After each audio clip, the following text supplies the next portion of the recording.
আল্লাহ রাব্বুল আলামিন পয়গম্বর আদম আলাইহিস সালাতু ওয়াস সালামকে সৃষ্টি করার পর আল্লাহ তাআলা আদমকে আদেশ করলেন, ও আদম তুমি তাদের কাছে যাও, অর্থাৎ ফেরেশতাদের কাছে যাও।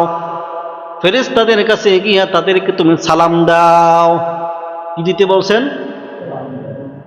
আল্লাহ তাআলা বললেন, আদম তুমি ফেরেশতাদের কাছে যাও, গিয়ে তাদেরকে সালাম দাও। সালাম দেওয়ার পর জবাবে তারা কি বলে এটা তুমি ভালো করে খেয়াল করে মনোযোগ সহকারে শুনবি। কথাটা খেয়াল করবেন। আল্লাহ তাআলা বললেন, হে আদম তুমি তাদের কাছে যাও, মানে ফেরেশতাদের কাছে যাও, গিয়ে তাদেরকে কি করো? সালাম দাও।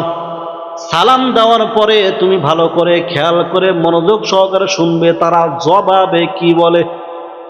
আদম নবী ফেরেশতাদের কাছে গেলেন, ফেরেশতাদের কাছে গিয়া বললেন, আসসালামু আলাইকুম। আদম নবী ফেরেশতাদেরকে সালাম দিলেন। সালাম দেওয়ার পর আদম নবী এবার কান খাড়া করে শুনতেছেন ফেরেশতারা জবাবে কি বলে। ফেরেশতারা বললেন, ওয়া আলাইকুমুস সালাম ওয়া রাহমাতুল্লাহ। আমার কথা বুঝে থাকলে বলুন তো, আদম নবী সালাম দিছে কতটুকু? আসসালামু আলাইকুম।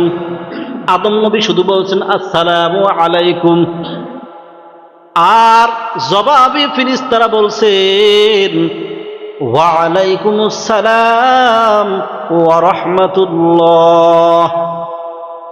শব্দ একটা বাড়ায় দিয়েছেন, রাহমাতুল্লাহ। আল্লাহ তাআলার পক্ষ থেকে অর্ডার হয়ে গেল, আদম তোমার সন্তানদেরকে জানায়া দিবা আজকে যে সালামের প্রচলন করলা তুমি সর্বপ্রথম আদম, তুমি সর্বপ্রথম মানব যে সালামের সম্ভাষণ চালু করলা। তুমি যে সালাম দিয়েছো, সালামের জবাব যা দিয়েছে, এটাই হবে তোমার সন্তানদের জন্য। একজনের সাথে আরেকজনের দেখা হলে একজন আরেকজনকে স্বাগতম জানাবে সালামের মাধ্যমে। বাবা আদম সালাম দিয়ে সালামের প্রচলন শুরু করেছেন।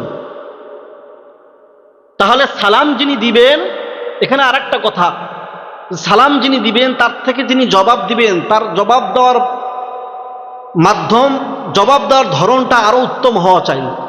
কেননা আদম নবী শুধু বলেছিলেন আসসালামু আলাইকুম, কিন্তু যারা জবাব দিয়েছেন ফেরেশতারা, তারা বলেছেন কি, শব্দ আরো বাড়ায় বেশি দেওয়া করছেন, ওয়া আলাইকুমুস সালাম ওয়া রাহমাতুল্লাহ। তাহলে ইনশাআল্লাহ সালামের প্রচলন করা দরকার আছে না নাই? আছে, বেশি বেশি সালাম দিতে হবে।